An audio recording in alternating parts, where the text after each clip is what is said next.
The scream that tore from Clara Garrett's throat echoed against stone walls that had become her entire world. But no one came to help her.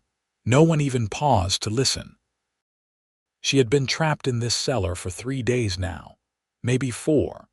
Time becoming meaningless in the suffocating darkness broken only by thin slivers of light that crept through the cracks in the floorboards above. Her wrists ached from where the ropes had rubbed them raw. Her throat burned from calling for help until her voice had gone hoarse, and her body trembled from cold and hunger, and a fear so deep it had settled into her bones like winter frost. It was August of 1882 in Tucson, Arizona, and the heat above ground would be merciless, shimmering off the dusty streets and baking the adobe buildings until they radiated warmth long into the night. But down here in this cellar beneath the abandoned trading post on the edge of town, Clara felt only the damp chill of earth and stone, the musty smell of decay, and the absolute certainty that she might die here without anyone knowing what had happened to her. She had been foolish, she knew that now. When Marcus Dalton had offered her a job keeping books for his freight company, she had been so grateful for the opportunity that she had ignored the way his eyes lingered too long on her figure, the way his smile never quite reached his cold gray eyes. She had needed the work desperately after her father died 6 months ago, leaving her alone in a town where respectable jobs for unmarried women were scarce as rain in the desert. The first few weeks had been fine, unremarkable even. She had sat in the small office above the warehouse, entering figures into ledgers with careful precision, taking pride in the neat columns that represented shipments coming and going across the Arizona territory. But then she had noticed the discrepancies, numbers that did not quite add up, shipments that arrived but were never recorded, money that seemed to vanish into thin air. When she had asked Marcus about it, his face had transformed from genial employer to something dark and dangerous in the space of a heartbeat. Before she could react, before she could even think to run, he had grabbed her arm with bruising force and dragged her down the stairs, through a hidden door she had never noticed, and into this cellar that smelled of earth and fear. "You should have minded your own business," he had hissed, his breath hot and rancid against her face. "Now you stay here until I figure out what to do with you. Maybe I will move my operation elsewhere. Maybe I will just make sure you never tell anyone what you saw." Then he had left her in the darkness, and she had heard the heavy bolts slide into place, the finality of that sound crushing any hope she might have harbored. Clara pressed her face against the cold stone wall now and tried not to think about dying, tried not to imagine her body being discovered weeks or months from now, tried not to picture her few friends in town wondering what had become of her.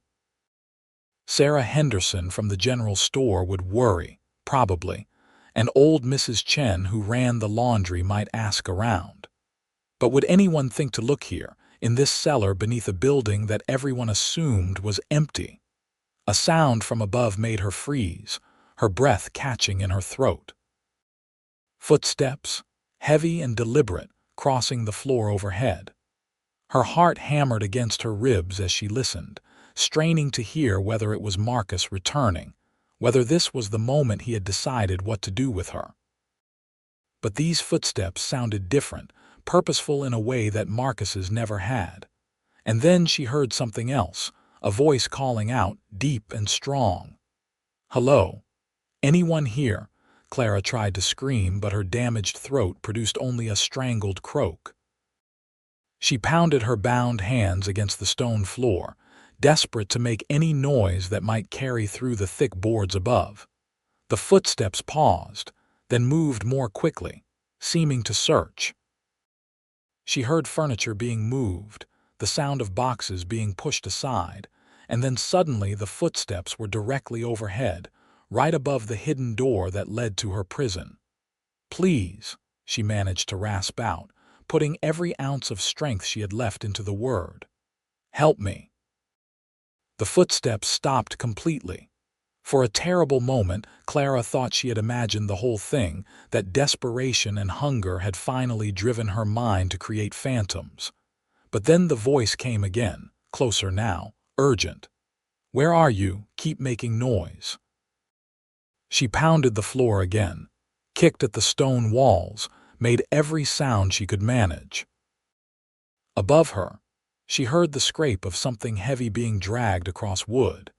And then light suddenly blazed down through the opening trapdoor, so bright after days of darkness that she had to squeeze her eyes shut against the pain of it.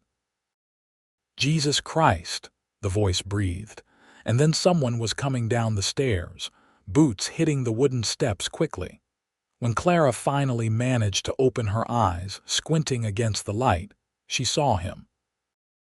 A man in his mid-20s, tall and broad-shouldered, with dark hair that curled slightly at his collar and eyes the color of creek water in summer, green and brown and gold all mixed together.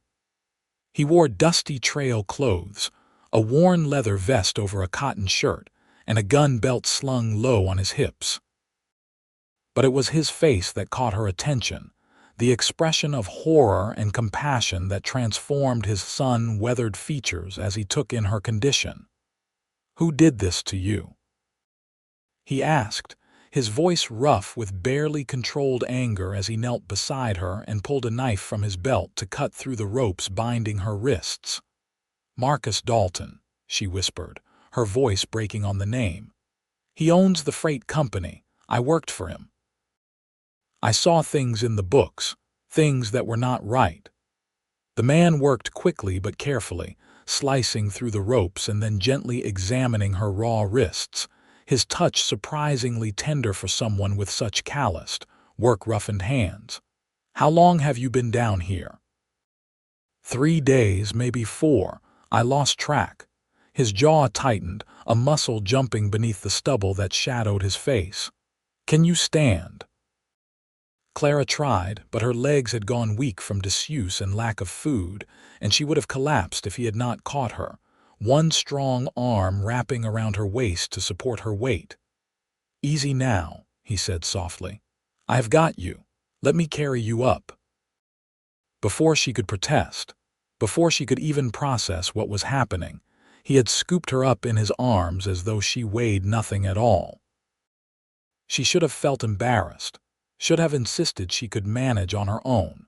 But the truth was that she felt nothing except overwhelming relief as he carried her up the stairs and out into the main room of the trading post. The sunlight streaming through the dusty windows was almost painful after so long in the dark, but Clara had never seen anything more beautiful. The man set her down carefully on a wooden crate and then crouched in front of her, studying her face with those remarkable eyes. "My name is Cole Quinn," he said.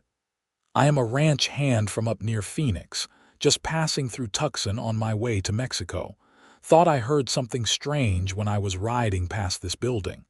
Are you hurt anywhere besides your wrists?" Clara shook her head, though her whole body ached and her throat felt like she had swallowed broken glass. "Just thirsty and hungry." Cole pulled a canteen from his belt and handed it to her, watching carefully as she drank. "Slow," he warned. "Not too much at once or you will make yourself sick." The water was warm and tasted slightly of leather, but it was the most wonderful thing Clara had ever experienced. She forced herself to take small sips, even though she wanted to drain the entire canteen in one long gulp. "Thank you," she managed between sips. "You saved my life. If you had not heard me, if you had not looked for me, I would have died down there." Something dark flickered across Cole's face, an emotion she could not quite name but that looked like remembered pain. "No one deserves to be caged like that," he said quietly. "No one deserves to be locked away in the dark." There was a story there, Clara sensed, some history that gave weight to his words. But before she could ask, he was standing, his hand moving to the gun at his hip. "This Marcus Dalton, where would I find him?" Alarm shot through Clara, cutting through her exhaustion. "What are you going to do?" "I am going to make sure he never does this to anyone else." "No." Clara grabbed his arm, her fingers surprisingly strong despite everything she had been through. "Please. If you confront him, if you do something that lands you in trouble with the law, then what you did for me today will not matter. He has friends, influence. He would make sure you hang for it." Cole looked down at her hand on his arm, then back at her face, and something in his expression softened. "You want to just let him get away with this?" "I want to make sure you do not throw your life away for a stranger," Clara said firmly. "You gave me something precious when you broke through that door. You gave me my freedom back. Do not throw away your own for revenge." The words seemed to affect him deeply. He stood very still for a long moment, his eyes searching her face as though looking for something he had lost a long time ago. Finally, he nodded slowly. "All right," he said, "but we need to get you somewhere safe, somewhere he cannot find you again. Do you have family here? Friends who would take you in?"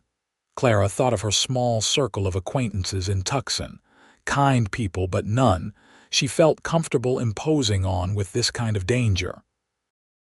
No one who would not ask too many questions, who would not try to handle this themselves and get hurt. "I have a little money saved, enough for a stage ticket maybe. I could go to Santa Fe, start over there." Cole shook his head. "Running is not the same as being free. If you spend the rest of your life looking over your shoulder, afraid he might find you, then you are still in that cellar in a way." His words struck something deep inside her, a truth she had not wanted to acknowledge. He was right. Simply fleeing would not be enough, would not give her back the life that Marcus Dalton had tried to steal from her. "Then what do you suggest?" she asked. Cole was quiet for a moment, his gaze distant as he thought. "My boss, Tom Crawford, owns a ranch about 30 miles north of here. He is a good man, honest. He has been trying to get me to find someone to help his wife with the bookkeeping and household accounts. The pay is fair, and you would have a place to live, away from Tucson, but not so far that you could not come back if you wanted to. And Marcus Dalton would have a harder time getting to you out there without people noticing." Hope flickered in Clara's chest, fragile as a candle flame in wind. "Why would your boss hire me? He does not know me." "He would hire you because I would vouch for you," Cole said simply. "And because Tom Crawford believes in giving people a fair chance. He gave me one when I needed it most." There was that shadow again in his eyes, that hint of a past that had marked him. Clara found herself wanting to know more, wanting to understand what had shaped this man who had literally broken down a door to free her. "I cannot ride 30 miles in this condition," she said practically. "I can barely stand." "The stage runs north tomorrow morning," Cole replied. "I will get you a room at the hotel for tonight, somewhere safe with a lock on the door. I will keep watch to make sure Dalton does not come looking for you. Then tomorrow I will ride with you to the Crawford Ranch, and we will see about getting you that job. You would do all that for a stranger." Cole met her eyes directly, and the intensity of his gaze made something warm unfurl in her chest. "You are not a stranger anymore," he said quietly. "And I meant what I said. You are free now. I am going to make sure you stay free." Those words, spoken with such conviction, settled over Clara like a promise. She nodded slowly, letting herself believe for the first time since Marcus Dalton had thrown her into that cellar that she might actually survive this, might actually have a future worth living. Cole helped her to her feet, keeping a steadying arm around her waist as they made their way out of the trading post and into the blazing Arizona sunshine. The heat hit her like a physical force after the coolness of the cellar, but she welcomed it, welcomed the way it warmed her chilled skin, and reminded her that she was alive. The walk to the hotel was slow, Clara's legs still weak and unsteady. Cole matched his pace to hers, patient and solid beside her, and she found herself acutely aware of him, of the strength in the arm supporting her, of the way he scanned the street constantly as though watching for threats. People stared as they passed, taking in her disheveled appearance, her dirty, torn dress, her tangled hair. But Cole gave them all such a hard look that they quickly glanced away and minded their own business. The hotel was small but clean, run by a Mexican woman named Mrs. Flores, who took one look at Clara and immediately switched from stern proprietor to maternal caretaker. She asked no questions, just nodded when Cole quietly explained that the lady needed a room for the night and a hot bath, and that he would pay extra for meals to be brought up. "You make sure that door stays locked," Mrs. Flores told Clara in heavily accented English as she led them upstairs. "And if anyone tries to bother you, you scream. My husband keeps a shotgun behind the desk." The room was small but immaculate, with a narrow bed covered in a colorful woven blanket, a washstand with a cracked mirror, and a window that looked out onto the main street. Mrs. Flores promised to have hot water brought up immediately for a bath, then left them alone with a knowing look that made Clara's cheeks warm despite everything. Cole stood awkwardly near the door, as though suddenly uncertain of his place in this space. "I will be downstairs in the lobby," he said. "Or outside if I need to stretch my legs, but I will be close. If you need anything at all, you just call out." "Cole," Clara said, and he paused with his hand on the doorknob. "Thank you. I do not know how I can ever repay you for what you have done." He turned back to look at her, and there was something raw in his expression, something vulnerable that he quickly tried to hide. "You do not owe me anything. Just stay safe. That is payment enough." After he left, Clara sank down onto the bed and finally allowed herself to cry. Not the desperate, terrified tears she had shed in the cellar, but tears of relief and exhaustion and overwhelming gratitude that someone had heard her, that someone had cared enough to break through that door and pull her out of the darkness. The bath Mrs. Flores brought up shortly after was heaven. Clara scrubbed away days of grime and fear, washed her hair until it felt clean again, and tried not to look too closely at the bruises that mottled her skin or the raw circles around her wrists. She was alive. That was what mattered. She was free. When she finally emerged from the bath, wrapped in a robe that Mrs. Flores had kindly provided, she found a tray of food waiting on the small table by the window. Soup and bread and cheese, simple fare but prepared with care. Clara ate slowly, remembering Cole's warning not to overdo it after days without food. As she ate, she found herself thinking about him, about the way he had looked at her with such fierce protectiveness, about the shadows in his eyes that spoke of his own pain. He had said he was just passing through Tucson on his way to Mexico, but he had stopped, had listened, had saved her. And now he was offering to change his plans to make sure she got safely to the Crawford Ranch. Why would a stranger do that? What drove a man to such acts of unexpected kindness? Clara moved to the window and looked down at the street below. It took her only a moment to spot Cole, leaning against a post across the street with his hat pulled low, his posture relaxed, but his attention clearly focused on the hotel entrance. True to his word, he was keeping watch. Something stirred in her chest at the sight of him standing guard, something warm and unfamiliar.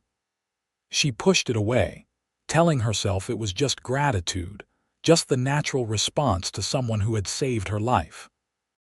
But when she finally crawled into the clean bed and pulled the blankets up around her shoulders, it was Cole's face she saw as she drifted toward sleep. Those unusual eyes and that quiet strength that had appeared exactly when she needed it most. She woke several times during the night, heart racing, convinced she was back in the cellar. but each time she forced herself to open her eyes and see the moonlight streaming through the window, to hear the sounds of the town settling into sleep, to remember that she was safe now.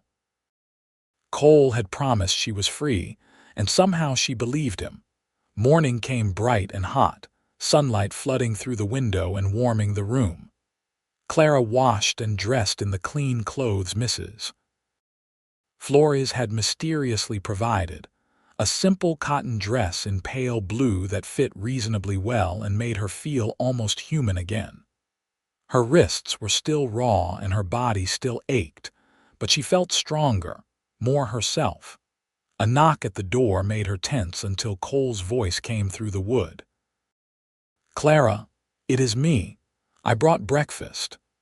She opened the door to find him looking tired but alert, as though he had not slept much during his night of keeping watch. He carried a basket that smelled of fresh bread and coffee, and despite the exhaustion evident in the lines around his eyes, he managed a smile when he saw her. "You look better," he said, and there was such genuine relief in his voice that Clara felt that warm stirring in her chest again. They ate together at the small table, an oddly domestic scene that felt both comfortable and slightly awkward. Clara kept stealing glances at him, taking in details she had been too shaken to notice the day before. The way his hair curled at the nape of his neck, the small scar above his left eyebrow, the calluses on his hands that spoke of years of hard work. He was handsome in a rough, unpolished way, but it was more than that.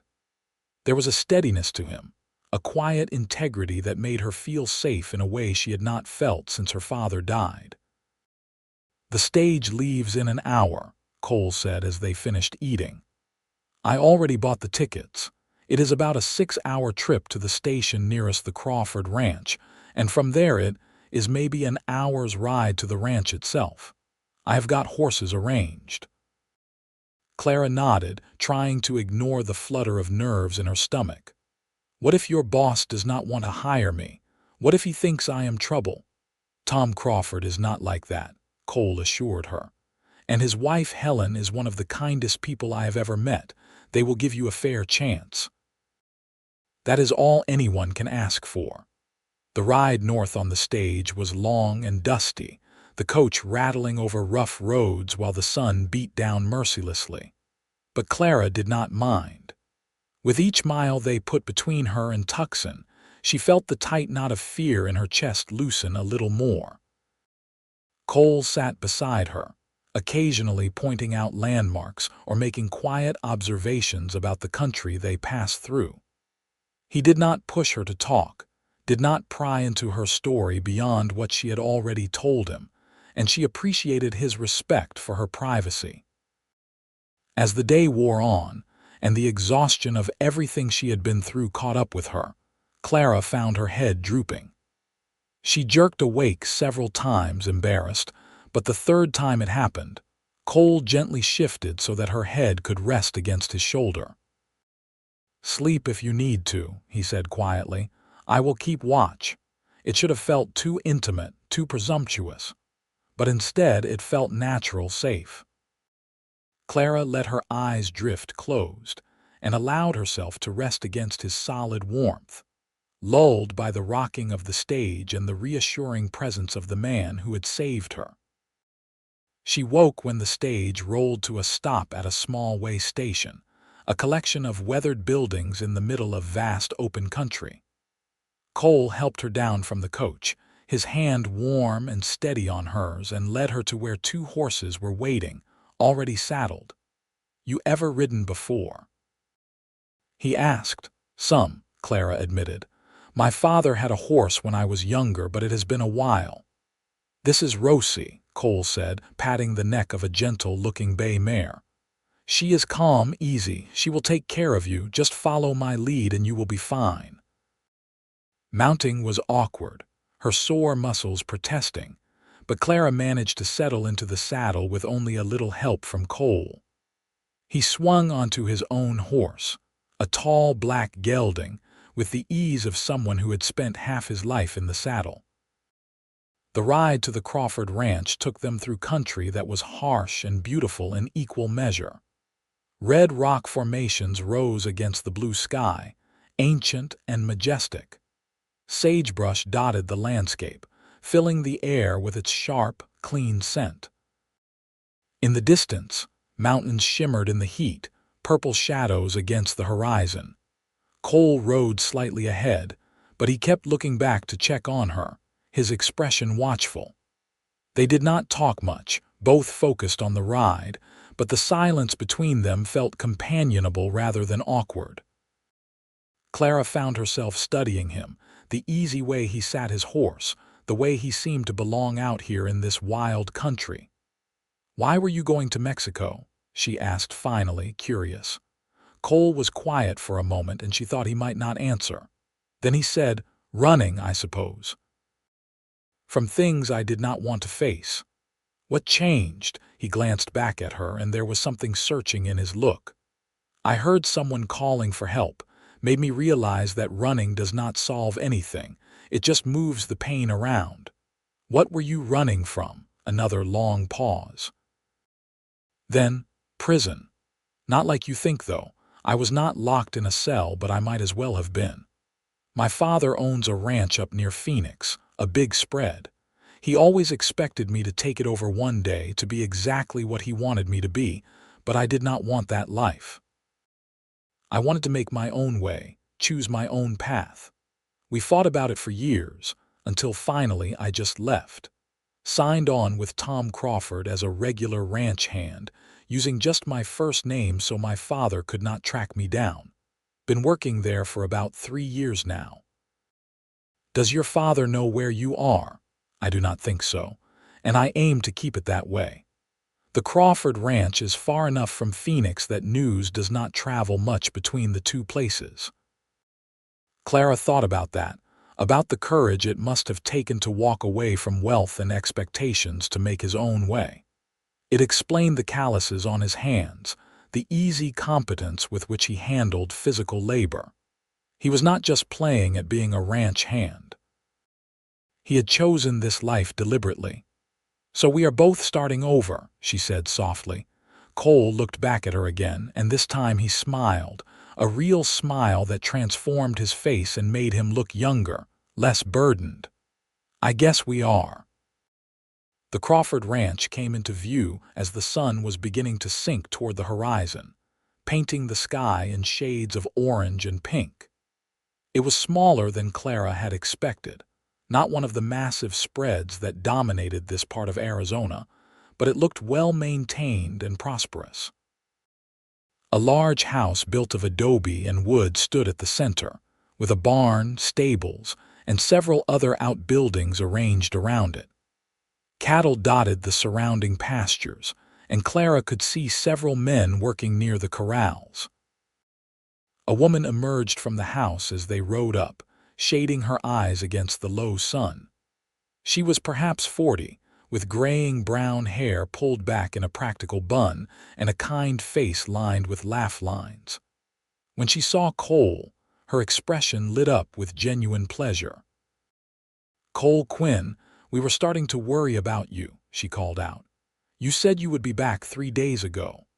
Cole dismounted and helped Clara down from her horse, keeping a steadying hand on her elbow as her stiff legs adjusted to solid ground again. "Sorry, Mrs. Crawford." Something came up that needed attention. The woman's sharp eyes had already taken in Clara's bruised wrists, her tired face, the way Cole hovered protectively near her. Her expression shifted from pleasant greeting to concerned focus. "I see," she said quietly. "Well, you had better bring your friend inside and tell me about it. Tom is out checking the north fence, but he should be back for supper." The house was cool and comfortable inside, furnished simply but with care. Mrs. Crawford led them to a kitchen that smelled of baking bread, and set about making coffee while Cole explained what had happened, keeping the details sparse but not hiding the truth of Clara's ordeal. Mrs. Crawford listened without interrupting, her expression growing more serious as the story unfolded. When Cole finished, she turned to Clara with eyes that were both fierce and compassionate. "That man should hang for what he did to you," she said bluntly. But Cole is right that trying to get justice through the law in a situation like this can be dangerous, especially for a woman alone. "You are welcome here for as long as you need, and if you want the bookkeeping job Cole mentioned, it is yours. I have been drowning in receipts and accounts for months, and Tom is worse at figures than I am." Relief flooded through Clara so powerfully that she felt tears prick at her eyes. "Thank you. I will work hard, I promise. I will earn my keep." "I have no doubt of that," Mrs. Crawford said warmly. "Any woman with the strength to survive what you went through has more than enough backbone to handle a few stubborn ledgers. Now, you look dead on your feet. Let me show you to a room where you can rest before supper." The room Mrs. Crawford showed her to was small but cheerful, with a real bed covered in a quilt that looked handmade, a dresser with an oval mirror, and a window that looked out over the pastures toward the distant mountains. It was more than Clara had dared hope for, a space that could be hers, a place to begin rebuilding her life. "I will have some clothes brought over that should fit you well enough until we can get you to town for proper shopping," Mrs. Crawford said. "And do not worry about a thing. You are safe here." After she left, Clara sank down onto the bed and let herself absorb the reality of her situation. 24 hours ago she had been trapped in a cellar, certain she was going to die. Now she was in a comfortable room on a ranch 30 miles from Tucson, with a job and a place to live, and people who seemed genuinely kind. And it was all because of Cole Quinn, a man who had heard her cries for help and had not just walked away. Supper that evening was a revelation. The Crawford family ate together in a large dining room, with Tom Crawford presiding at the head of the table. He was a big man, barrel-chested and weathered, with kind eyes and a booming laugh. Their 2 children, a boy of about 14 and a girl of 12, were polite and curious about the new guest, but not pushy. The ranch hands ate separately in the bunkhouse, but Cole had been invited to join the family meal, a sign of the esteem in which the Crawfords held him. Tom Crawford listened to the abbreviated version of Clara's story with a darkening expression, but when Cole finished, he simply nodded and said, "Well, you did right bringing her here, Cole. We take care of our own, and anyone you vouch for is welcome." The meal was simple but abundant: beef and beans and fresh bread with butter, vegetables from Mrs. Crawford's garden. Clara ate more than she had in days, feeling strength slowly returning to her body. She watched the family interact, the easy affection between Tom and Helen, the way they gently teased their children, the respect with which they spoke to Cole. This was what a home should feel like, she realized, safe and warm and full of life. After supper, Cole found her on the porch, where she had gone to watch the stars come out over the desert. The night was cooler than the day but still pleasant, the air full of the sounds of crickets and the distant lowing of cattle. "How are you holding up?" he asked, settling onto the porch rail near where she stood. "Better than I was yesterday," Clara said honestly. "Thanks to you. The Crawfords are good people. You will like it here." "What about you?" Clara asked. "Are you going to stay, or were you still planning to go to Mexico?" Cole looked out at the darkening landscape, his profile shadowed and thoughtful. "I do not know. I meant what I said about running not solving anything, but I also do not know if I am ready to stop yet. What would it take for you to be ready?" He was quiet for so long that Clara thought he was not going to answer. Then he said, very softly, "Maybe someone to stop for." The words hung in the air between them, weighted with meaning. Clara's heart did a strange little skip in her chest, and she found herself holding her breath, afraid to move, afraid to break whatever fragile thing was forming between them. "Cole," she began, not sure what she wanted to say. But before she could continue, Tom Crawford's voice called from inside. "Cole, need to talk to you about the fence repair." The moment shattered. Cole straightened, running a hand through his hair in what Clara was beginning to recognize as a gesture of frustration or uncertainty. "I should go." "You need anything before you turn in?" "No. Thank you for everything." He nodded and headed inside, leaving Clara alone with the stars and the warm desert night and a feeling in her chest that she was not quite ready to examine too closely. The days that followed fell into a rhythm that was both comforting and strange. Clara threw herself into the bookkeeping work, discovering that the Crawford Ranch records were indeed in disarray, but not beyond fixing.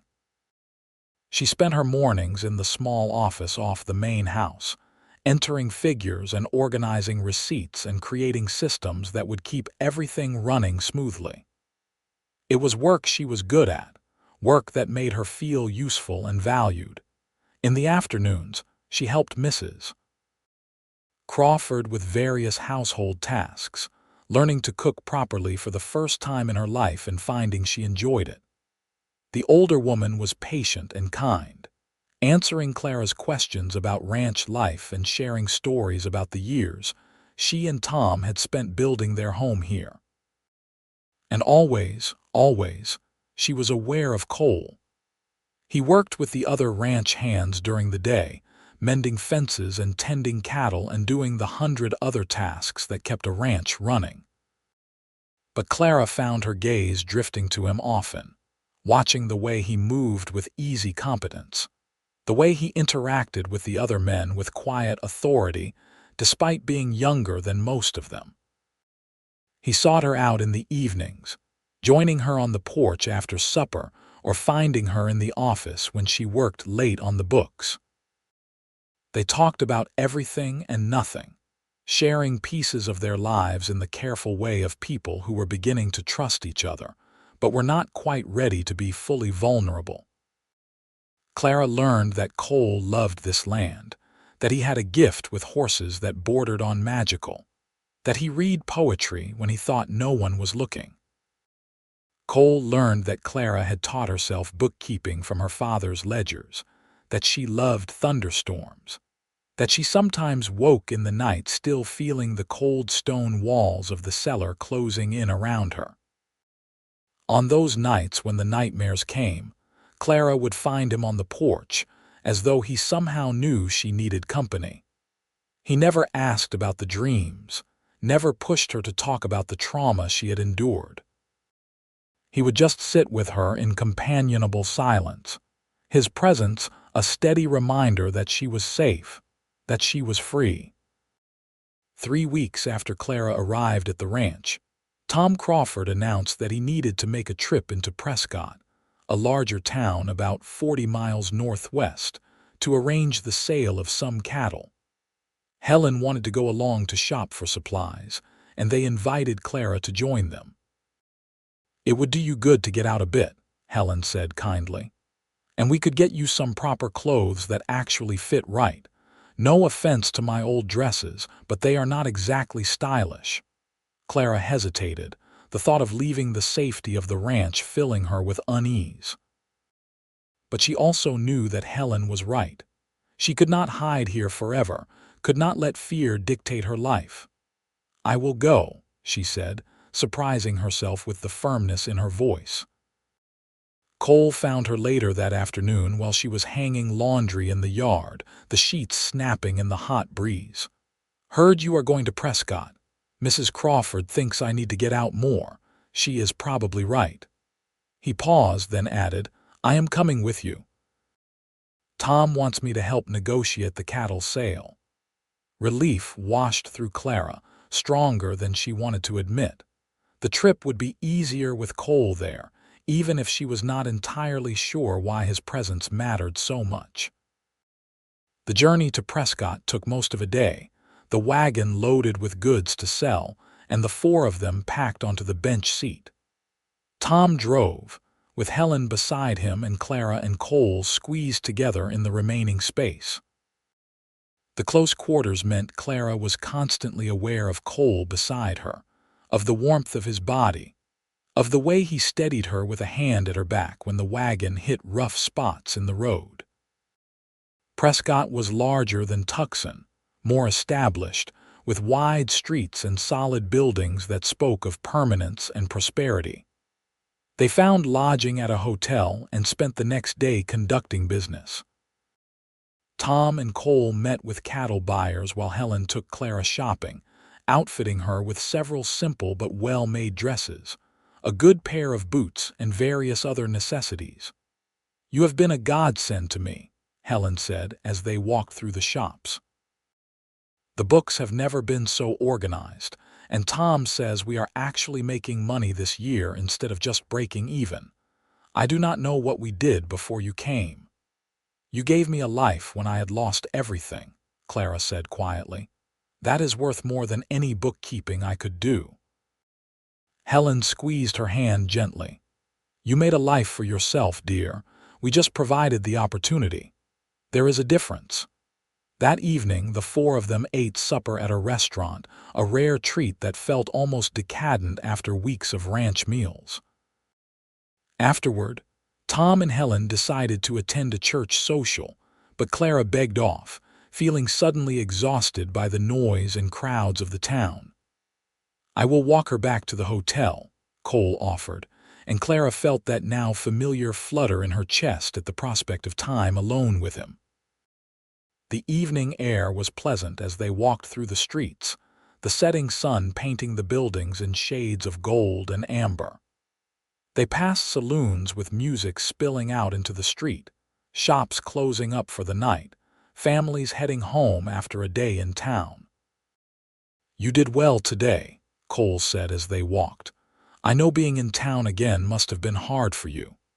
"It was easier than I thought it would be," Clara admitted. "I kept expecting to see Marcus Dalton around every corner, but I did not, and even if I had, I think I would have been all right. I am not that scared woman in the cellar anymore." "You were never just a scared woman in a cellar," Cole said firmly. "You were a survivor fighting to stay alive. There is a difference." They reached the hotel and paused in the lobby, neither quite ready to part ways. Cole looked like he wanted to say something, his expression conflicted. "Cole," Clara prompted gently. "I need to tell you something," he said finally. "Tom offered me a partnership in the ranch. A small stake, but enough to make me a part owner instead of just a hired hand. It is more than I ever expected, more than I probably deserve." "That is wonderful," Clara said, genuinely happy for him. "You have earned it. It means I would be staying, not going to Mexico, not moving on, putting down roots," understanding dawned. "And that scares you." "Terrifies me," Cole admitted.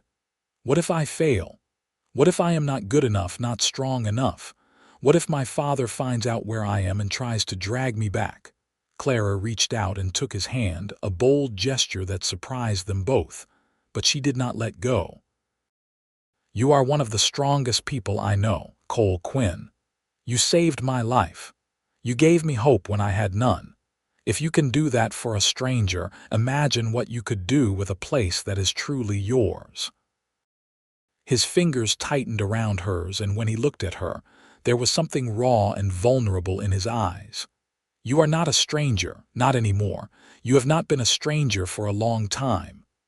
"Then what am I?" Clara whispered. Cole lifted his free hand and gently cupped her cheek, his thumb brushing across her skin in a caress that made her breath catch. "I do not have a word for it yet. But I know that thinking about leaving, about going to Mexico or anywhere else, makes me feel like I would be leaving behind the most important thing I have ever found." Clara's heart was pounding so hard she was sure he must be able to hear it. "Cole, I am in love with you," he said simply. "I think I have been since the moment I saw you in that cellar, so fierce and brave and refusing to give up. I know it is too soon. I know you might not feel the same way, but I cannot keep pretending I do not feel this way anymore." Joy and terror warred in Clara's chest. She had been so focused on surviving, on rebuilding, that she had not let herself fully acknowledge what had been growing between them. But hearing him say the words out loud broke through all her careful defenses, and she realized with startling clarity that she felt exactly the same way. "It is not too soon," she said, her voice shaking slightly. "And I do feel the same way. I think I started falling for you the moment you said I was free and you would make sure I stayed free. No one has ever fought for me like that before." Cole's expression transformed, wonder and relief and pure happiness chasing across his features. He leaned down slowly, giving her time to pull away if she wanted, but Clara had never wanted anything less. When his lips met hers, it was gentle and tentative at first, a question and an answer all at once. Then Clara rose up on her toes and wrapped her arms around his neck, and the kiss deepened into something more passionate, more certain. When they finally broke apart, both breathing hard, Cole rested his forehead against hers. "I am going to tell Tom yes about the partnership.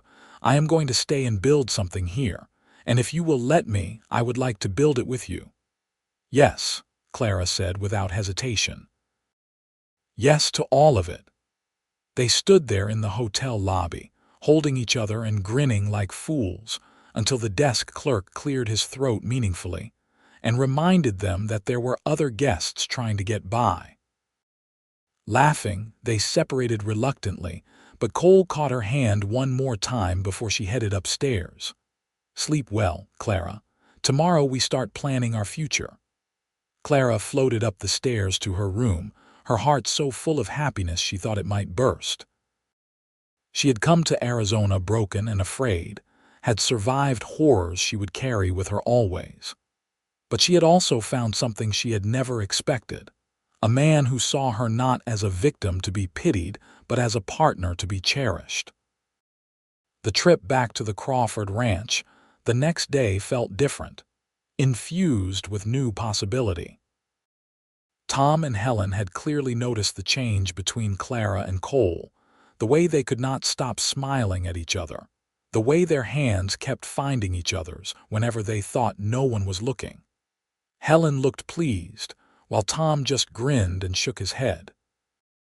"About time you two figured it out," he said that evening as they sat around the dinner table. "We have been taking bets on how long it would take." Clara felt her cheeks heat with embarrassment, but Cole just laughed. "Well, I hope you bet on sooner rather than later." "I did," Helen said smugly. "Tom thought you would be too stubborn to admit your feelings before winter." "I am not that stubborn," Cole protested, and everyone laughed. The weeks that followed were some of the happiest of Clara's life.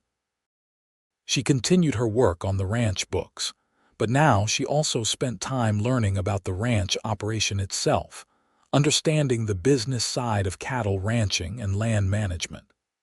Cole began teaching her to ride properly, patient and encouraging as she built her confidence back up. They courted in the way of that time and place, never entirely alone but always finding moments to connect. They took walks in the evening, talking about their dreams for the future. They sat together during meals, their knees touching under the table. They stole kisses when they thought no one was looking, though the Crawford children seemed to have an uncanny ability to always show up at the wrong moment. 3 months after that night in Prescott, Cole asked Tom Crawford for permission to marry Clara. Tom gave his blessing enthusiastically, and that evening Cole proposed properly, getting down on one knee in the ranch yard under a sky full of stars. "I do not have much to offer you yet," he said, holding a simple gold band that had belonged to his mother, one of the few things he had taken with him when he left his father's ranch.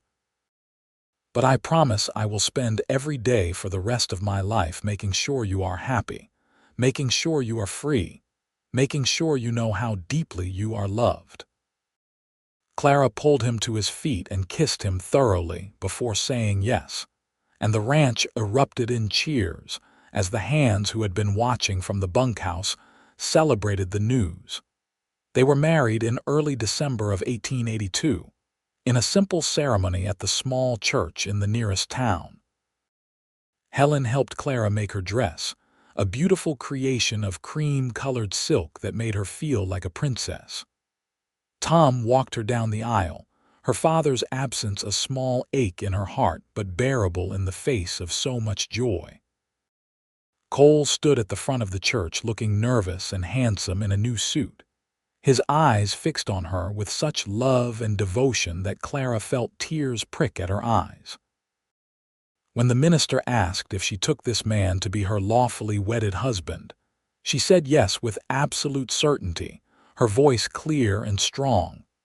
The reception was held at the ranch, with neighbors coming from miles around to celebrate. There was food and music and dancing, and Clara found herself passed from partner to partner as everyone wanted to congratulate the bride. But her eyes kept finding Cole across the room, and every time their gazes met, she felt that same flutter in her chest, that same sense of rightness. Late in the evening, when most of the guests had gone home and the remaining few were settling into the bunkhouse or preparing to ride out, Cole led Clara to the small house that Tom Crawford had helped them build on the edge of the ranch property. It was modest, just 3 rooms, but it was theirs. Their home, their future. Inside, Cole lifted Clara in his arms and carried her over the threshold, both of them laughing at the traditionality of the gesture. He set her down gently in the main room, which served as both kitchen and living space, and looked at her with an expression that was equal parts love and desire and nervousness. "I have never done this before," he admitted. "Been with a woman, I mean. I wanted to wait for the right person, for the person I would marry. I hope I do not disappoint you." Clara felt her own nerves settle at his confession, touched by his honesty. "I have not either. We will figure it out together." And they did, with gentleness and patience and a growing passion that took them both by surprise. Cole was careful with her, mindful of the trauma she had endured, making sure she felt safe and cherished every moment. And Clara discovered that intimacy with someone you truly loved was nothing like she had imagined, was better and more profound, and more joyful than any story had ever suggested. Afterward, they lay tangled together in their new bed, the moonlight streaming through the window and painting everything in silver. Cole traced idle patterns on Clara's shoulder, his touch light and reverent. "Thank you," he said softly. Clara propped herself up on one elbow to look at him. "For what?" "For being brave enough to call for help that day, for letting me save you, for giving me a reason to stop running and start building a life." "I should be thanking you," Clara said. "You gave me everything. My freedom, my life, my future." Cole shook his head. "We gave each other everything. That is what love is, I think. Not one person saving another, but 2 people building something together that neither of them could build alone." Clara kissed him, pouring all her love and gratitude and hope for the future into the gesture. "I like that. I like us." "Me too," Cole murmured against her lips. "Me too." The years that followed were not always easy, but they were good. The ranch prospered under the partnership between Tom Crawford and Cole Quinn, growing steadily until they could afford to hire more hands and expand their operation. Clara's bookkeeping skills proved invaluable, and she also discovered a talent for horse breeding, working with Cole to develop a small side business raising quality stock. They had their first child in the fall of 1884, a son they named Samuel after Clara's father. Cole was terrified of fatherhood at first, afraid he would repeat his own father's mistakes, but Clara watched him with their baby and knew those fears were groundless. He was patient and loving, singing lullabies in a surprisingly good voice and walking the floor at night when Samuel was fussy. 2 years later, they had a daughter named Rose, a tiny, fierce thing who had her father's eyes and her mother's stubborn determination. And 3 years after that, Another son they called Daniel, who was sunny-tempered and easy from the start. Life on the ranch was full and busy. Clara divided her time between managing the books, raising their children, and working with the horses. Cole threw himself into building the ranch, but he always made time for his family, teaching Samuel to ride and letting Rose follow him around like a shadow and bouncing Daniel on his knee while discussing the day's work. Tom and Helen Crawford became like parents to both of them, filling the gaps left by absent or lost families. When Tom died in 1889, peacefully in his sleep at the age of 63, they mourned him deeply. Helen stayed on at the main ranch house, helping with the children and the business and providing wisdom when needed. In 1891, Clara received word that Marcus Dalton had been arrested in California for fraud and conspiracy. Apparently, his illegal activities had finally caught up with him, and he would spend the next 15 years in prison.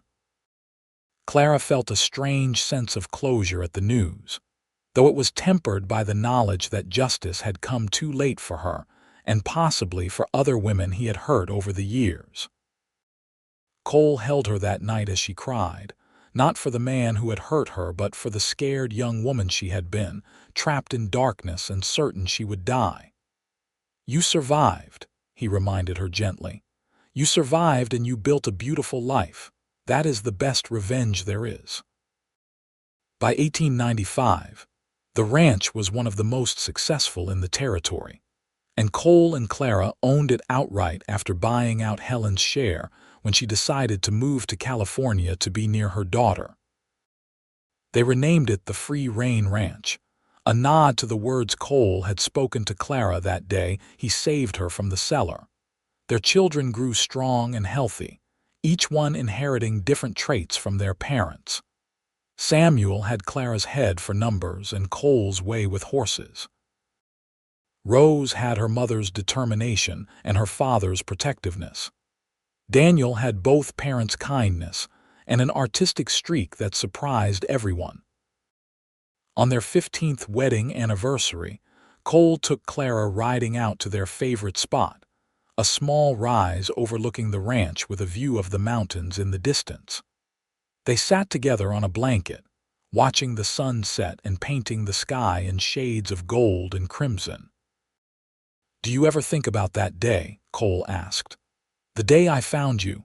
"Sometimes," Clara admitted.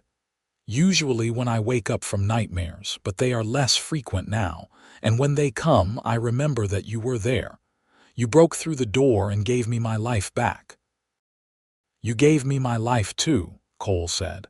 "Before I met you, I was just running, just trying to escape. You gave me something to run toward instead." Clara leaned against his shoulder, feeling perfectly content. "Do you think we would have found each other if things had been different? If Marcus Dalton had never locked me in that cellar, if you had not been riding past that day?" "I like to think so," Cole said. "But I am glad we do not have to know. I am glad our paths crossed exactly when they did, because I cannot imagine my life without you in it." "I love you," Clara said simply. "I loved you then, I love you now, and I will love you for as long as I live." "And I love you," Cole replied, kissing the top of her head. "Thank you for being brave enough to call for help. Thank you for trusting me. Thank you for building this life with me." They sat there as the sun disappeared below the horizon, and the stars began to appear, the same stars that had witnessed their first kiss, their wedding, every important moment of their life together. Below them, the ranch lights were beginning to glow, warm and welcoming, marking the home they had built together. In 1902, when Arizona was still a territory working toward statehood, Clara and Cole celebrated their 20th anniversary surrounded by their children, their grandchildren from Samuel, who had married a local rancher's daughter, and the extended family of ranch hands and neighbors who had become part of their lives. Cole stood to make a toast, his hair now threaded with silver, but his eyes still that same remarkable green-brown gold. 20 years ago, I married the bravest woman I have ever known. She survived horrors that would have broken most people, and she came out the other side stronger and more compassionate than anyone I have ever met. She taught me that freedom is not just about breaking out of cages, but about choosing every day to live fully and love deeply. Clara, you are my partner, my best friend, the love of my life. Here is to 20 more years and then 20 more after that. Clara stood and kissed him, not caring that their children groaned in mock embarrassment or that their granddaughter giggled. Here is to us, she said. Here is to the cowboy who broke down the door and told me I was free. Here is to the life we built together. As the celebration continued around them, Clara thought about the journey that had brought her to this moment. She thought about the scared young woman trapped in darkness, about the desperate prayers for rescue, about the miracle of Cole Quinn hearing her cries and choosing to act. She thought about fear and freedom, about how close she had come to losing everything, about how the worst moment of her life had led directly to the best ones. She thought about love, real and deep and lasting, the kind of love that grew stronger with time rather than fading. And she thought about the words Cole had spoken to her all those years ago, words that had become a promise and a prophecy and a foundation for everything they built together. You are free now. Stay free. She had stayed free. Free from fear, free from the past, free to love and be loved in return. Free to build a life that was wholly hers, wholly theirs. Free to be happy. That night, after all the guests had gone and the children had settled into their own homes or guest rooms, Clara and Cole sat together on their porch, watching the stars just as they had so many times before. Cole's arm was around her shoulders, her head resting against his chest, and they were silent in the comfortable way of people who knew each other so well that words were often unnecessary. But then Clara spoke, wanting to mark this moment, wanting to say something that captured the fullness of her heart. I was thinking today about everything that happened, about how we got here. And I realized that I would not change a single thing, not even the hard parts, because they led me to you. They led me to this life. They led me to freedom. Cole tightened his arm around her. I used to wonder what my life would have looked like if I had not heard you that day. If I had just ridden past and gone to Mexico like I planned, and I cannot even imagine it, that life seems like it belonged to a different person entirely. Maybe it did, Clara said softly. Maybe we are both different people now than we were then. Better people. Definitely better, Cole agreed. You made me better. You make me want to be the kind of man who deserves your love. You have always been that man, Clara said firmly. From the very first moment when you could have walked away but chose to help instead. That is who you are at your core, Cole Quinn. That is who you have always been. They sat together as the night deepened and the stars wheeled overhead, two people who had found each other in the darkest of circumstances and had built something luminous and lasting from that beginning. They had built a home, a family, a legacy that would continue long after they were gone, and they had built it on a foundation of words spoken in a dusty trading post in Tucson, Arizona, words that had changed both their lives forever. You are free now. Stay free. Clara had stayed free, and in doing so, she had helped Cole find his own freedom.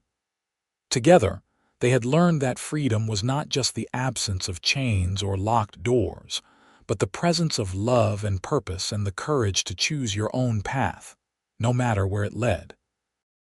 As they finally stood to go inside, Cole paused and looked back at the land that had become theirs, at the ranch that bore a name inspired by that pivotal moment all those years ago.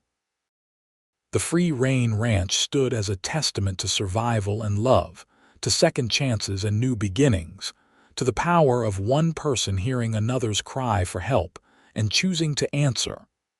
"Ready for bed?" Cole asked, offering Clara his hand. She took it without hesitation, lacing her fingers through his. "Always." They walked inside together, closing the door on another perfect day, another day of freedom and love and life lived fully. And when they lay down together in the bed they had shared for 2 decades, when Cole pulled Clara close and kissed her goodnight, they both felt the same deep contentment, the same gratitude for the path that had brought them here. Clara drifted towards sleep, thinking about the young cowboy who had heard her screams and had not turned away, who had broken down a door to save her life, who had given her back her freedom, and then had chosen to share his life with her. She thought about falling in love with him gradually and then all at once, about trusting him with her heart and her future, about building something beautiful out of tragedy.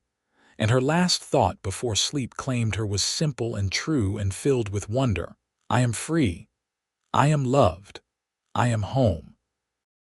The years continued to unfold, gentle and full. Their children grew and had children of their own. The ranch prospered and evolved with the changing times.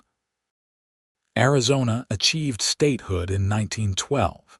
And Clara and Cole celebrated by hosting a huge party that brought together people from all over the territory. When Cole's father died in 1914, they learned that the old man had known where his son was all along, had known and had chosen not to interfere because he had heard that Cole was happy, that he had built a good life. He left the Phoenix Ranch to a nephew, but he left Cole a letter apologizing for trying to force him into a life he did not want, expressing pride in the man Cole had become. Cole cried when he read that letter, grieving for the relationship they never quite managed to repair but grateful for the closure. Clara held him through his tears, offering the kind of wordless comfort that came from decades of partnership, of knowing someone so deeply that you could sense their pain and ease it with your presence alone. Their golden anniversary in 1932 was a grand affair. The ranch filled with children and grandchildren and great-grandchildren, a sprawling family tree that had grown from the love between two people who had found each other in the darkest of circumstances. Cole and Clara stood together at the center of it all, both in their 70s now but still strong, still vital, still deeply in love. 50 years, Cole said wonderingly as they cut the anniversary cake. "Half a century with the most remarkable woman I have ever known. 50 years with the man who saved my life and then made it worth living," Clara replied, her voice still strong despite her age. Their eldest grandson, Samuel's boy who carried his grandfather's name, asked them that day to tell the story of how they met. The family had heard it before, but they never tired of it, this tale of rescue and love and new beginnings. Cole and Clara looked at each other, a lifetime of shared glances and unspoken communication passing between them. Then Clara began, her voice taking on the cadence of a story told many times but never losing its power. She told them about the cellar, about the darkness and the fear and the certainty that she would die. She told them about screaming for help until her voice was gone, about praying for a miracle she did not really believe would come. And then Cole picked up the story, telling about riding past the trading post and hearing something that made him stop, made him investigate, made him search until he found the hidden door. He told about breaking through and finding Clara, about the anger that had filled him at seeing what had been done to her, about the fierce protectiveness that had taken root in his heart in that moment. "And then I said something to her," Cole continued, his eyes finding Clara's across the room. "I said, 'You are free now, stay free.' I meant it as a promise that I would help her, that I would not let anyone cage her again. But it became something more than that. It became the foundation of everything we built together." "Freedom," Clara said softly. Real freedom is not just the absence of chains. It is the presence of love, the courage to choose your own path, the strength to build a life that matters.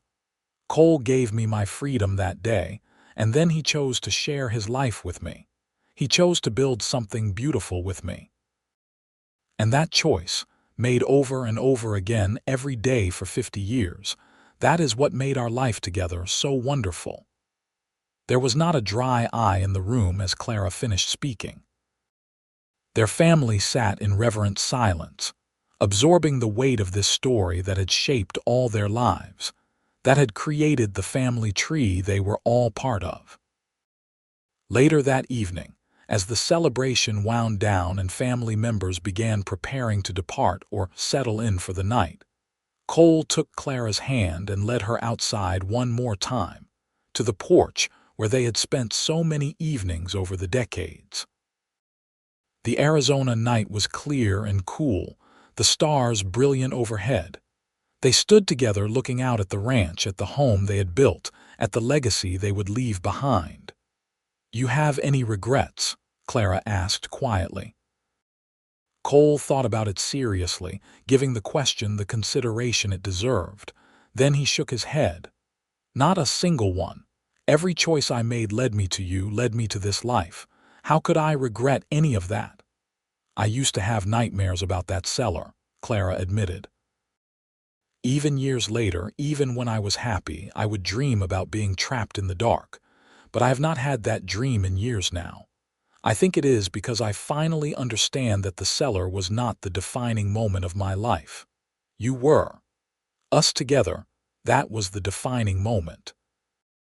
Cole pulled her close and they swayed together gently, dancing to music only they could hear. "I love you, Clara Quinn.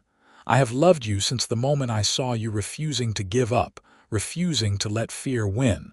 I will love you until my last breath and beyond." "And I love you," Clara replied. "My cowboy who broke down the door and gave me my freedom. My partner who taught me that love and freedom are not opposites but two sides of the same coin.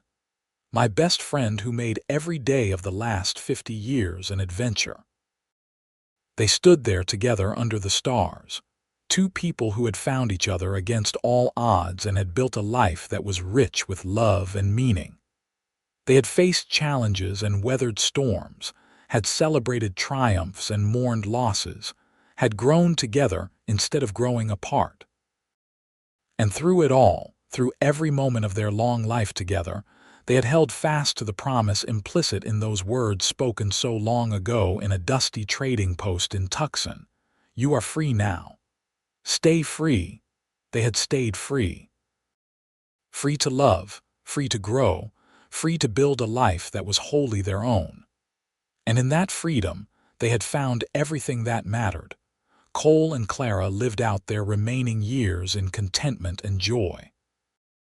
They saw their youngest grandchildren grow and marry, welcomed great-great-grandchildren into the family, and continued to be the heart of the Free Reign Ranch, even as younger generations took over the day-to-day operations.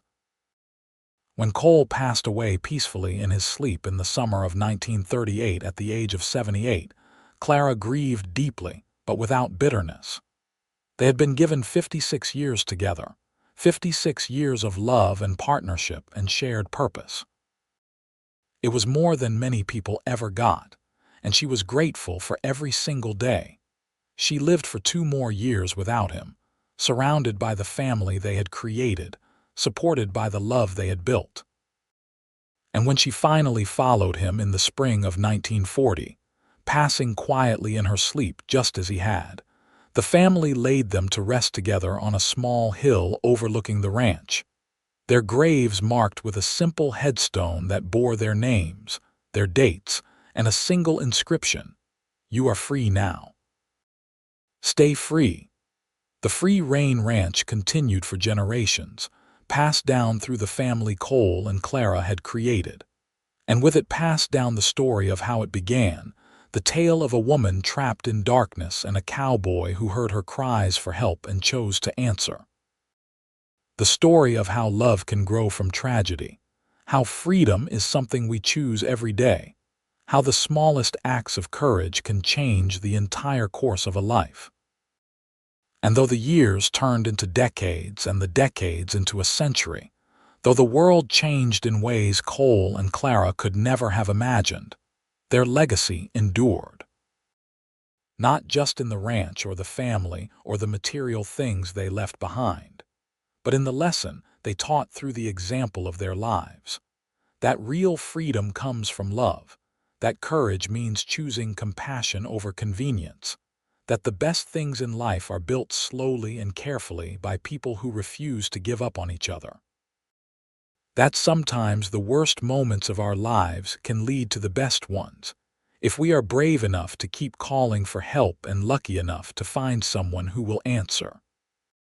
That a life well lived is measured not in years or wealth or accomplishments, but in the love we give and receive, the connections we forge, the difference we make in the lives of those around us. Cole Quinn and Clara Garrett Quinn had lived that kind of life. They had taken a moment of darkness and fear and had transformed it into decades of light and love. They had taken the words, "You are free now, stay free," and had built an entire world around them, a world of family and purpose and joy that continued long after they were gone. And in the end, that was the greatest testament to their love. Not that it had burned brightly for a time and then faded, but that it had endured and grown and created something lasting, something that would touch lives for generations to come. They had stayed free together, and in doing so had shown everyone who came after them what true freedom really meant.